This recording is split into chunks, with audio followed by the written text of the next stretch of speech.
ನಮಸ್ಕಾರ ಸ್ನೇಹಿತರೆ, ನಾನು ಕಾರ್ಬಲ್ಲಿ ಜಗದೀಶ್.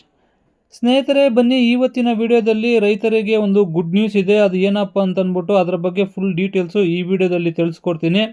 ಹೌದು ಸ್ನೇಹಿತರೆ, ನೋಡಿ, ನೀವು ಕೇಳ್ತಾ ಇರೋದು ನಿಜ. ರೈತರಿಗೆ ಎಲ್ಲರಿಗೂ ಇದು ಗುಡ್ ನ್ಯೂಸ್ ಅಂತಲೇ ಹೇಳ್ಬೋದು. ರೈತರಿಗೆ ವಾರಸುದಾರರ ಹೆಸರಿಗೆ ಪಹಣಿ ನೋಂದಣಿ ಮಾಡಿಕೊಳ್ಳಲು ಮನೆ ಬಾಗಿಲಿಗೆ ಪೌತಿ ಖಾತೆ ಆಂದೋಲನ ಶುರು ಮಾಡಿದ್ದಾರೆ ರಾಜ್ಯ ಸರ್ಕಾರದಿಂದ. ಇದ್ರ ಬಗ್ಗೆ ಫುಲ್ ಡೀಟೇಲ್ಸು ಏನಿದೆ ಅಂತಂದ್ಬಿಟ್ಟು ನಾನೀಗ ನಿಮಗೆ ತಿಳಿಸ್ಕೊಡ್ತೀನಿ. ಯಾರೆಲ್ಲ ನಮ್ಮ ಚಾನಲ್ ನೋಡ್ತಾ ಇದ್ದೀರಾ, ದಯವಿಟ್ಟು ನಮ್ಮ ಚಾನಲ್ಗೆ ಒಂದು ಸಬ್ಸ್ಕ್ರೈಬ್ ಮಾಡಿ ಮತ್ತು ಒಂದು ಲೈಕ್ ಕೊಟ್ಟು ಸಪೋರ್ಟ್ ಮಾಡಿ. ಸ್ನೇಹಿತರೆ, ನೋಡಿ, ನಿಮಗೆಲ್ಲರಿಗೂ ಗೊತ್ತಿದೆ, ನಿಮ್ಮ ತಾತನ ಹೆಸರಲ್ಲಿ ಪಾಣಿ ಇರ್ತೈತೆ. ಇದುವರೆಗೂ ನಿಮಗೆ ಪಾಣಿ ಚೇಂಜ್ ಆಗಿರಲ್ಲ. ಅದರಿಂದ ತುಂಬಾ ಅನಾನುಕೂಲಗಳಾಗ್ತಾ ಇರ್ತೈತೆ. ಏನಕ್ಕೆ ಅಂದರೆ ಅದರಿಂದ ನಿಮಗೆ ಸಬ್ಸಿಡಿ ಸಿಗೋದಿಲ್ಲ, ಮತ್ತು ಬೇರೆ ಬಿತ್ತನೆ ಬೀಜನಕ್ಕೆ ಎಲ್ಲದಕ್ಕೂ ಸಬ್ಸಿಡಿಗಳಿಗಾಗಲಿ ತುಂಬ ತೊಂದರೆ ಆಗ್ತಾ ಇದೆ.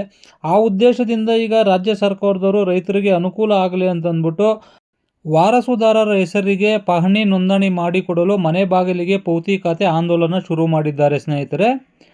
ಹೌದು ನೋಡಿ, ರಾಜ್ಯದಲ್ಲಿ ಮೃತಪಟ್ಟವರ ಹೆಸರಿನಲ್ಲಿರುವ ಒಟ್ಟು 51.13 ಲಕ್ಷ ಜಮೀನುಗಳ ಪಹಣಿಯನ್ನು ವಾರಸುದಾರರಿಗೆ ನೋಂದಣಿ ಮಾಡಿಕೊಡಲು ಕಂದಾಯ ಇಲಾಖೆ ಮುಂದಾಗಿದ್ದು ಈ ಪೌತಿ ಆಂದೋಲನ ಕೈಗೊಂಡಿದೆ ಸ್ನೇಹಿತರೆ. ಕಂದಾಯ ನಿರೀಕ್ಷಕರು ಮತ್ತು ಗ್ರಾಮೀಣಾಭಿವೃದ್ಧಿ ಅಧಿಕಾರಿಗಳು ರೈತರ ಮನೆ ಬಾಗಿಲಿಗೆ ತೆರಳಿ ಪೌತಿ ಖಾತೆ ಮಾಡಿಕೊಡಲಿದ್ದಾರೆ ಎಂದು ಮಾಹಿತಿಗಳು ಕೊಟ್ಟಿದ್ದಾರೆ. ರೈತರ ಹಿಡುಭುವಳಿ ಬಗ್ಗೆ ಸ್ಪಷ್ಟತೆ ಪಡೆಯಲು ಸರ್ಕಾರ ಆಧಾರ್ ಸೀಡಿಂಗ್ ಕಾರ್ಯಕ್ಕೆ ಪೌತಿ ಖಾತೆ ಆಂದೋಲನ ಕೈಗೊಂಡಿದೆ. ಈ ಪೌತಿ ಆಂದೋಲನಕ್ಕೆ ಪ್ರತ್ಯೇಕ ಸಾಫ್ಟ್ವೇರ್ ಸಿದ್ಧಪಡಿಸಲಾಗಿದೆ ಅಂತಂದ್ಬಿಟ್ಟು ಕೂಡ ಮಾಹಿತಿ ಕೊಟ್ಟಿದ್ದಾರೆ.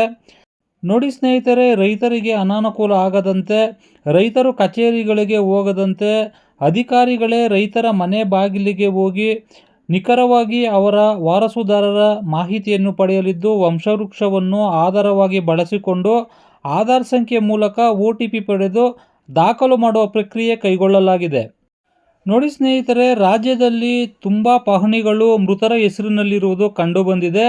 ಸುಮಾರು 51 ಲಕ್ಷ ಜಮೀನುಗಳು ಮಾಲೀಕರಿಲ್ಲದೆ ನಿಧನರಾಗಿದ್ದಾರೆ. 70 ಲಕ್ಷ ಜಮೀನುಗಳು ಕೃಷಿಯೇತರ ಉದ್ದೇಶಕ್ಕಾಗಿ ಬಳಕೆಯಾಗಿದೆ.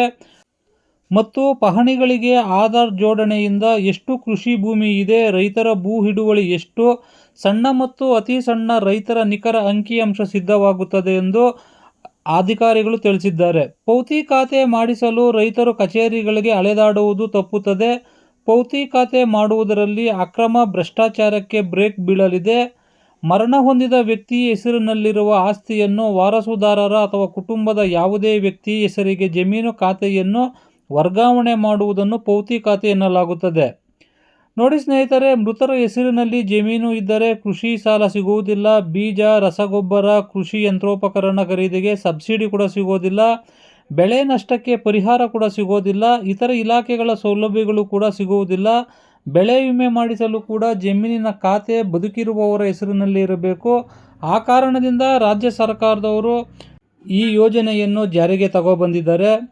ನೋಡಿ ಸ್ನೇಹಿತರೆ, ಯಾರೆಲ್ಲ ನಿಮ್ಮ ಖಾತೆಗಳಿಗೆ, ನಿಮ್ಮ ಹೆಸರಿಗೆ ಖಾತೆಗಳು ಮತ್ತು ಪಹಣಿ ಆಗಲಿಲ್ಲಂದರೆ ಈ ಯೋಜನೆಯನ್ನು ಸದುಪಯೋಗಪಡಿಸಿಕೊಳ್ಳಿ.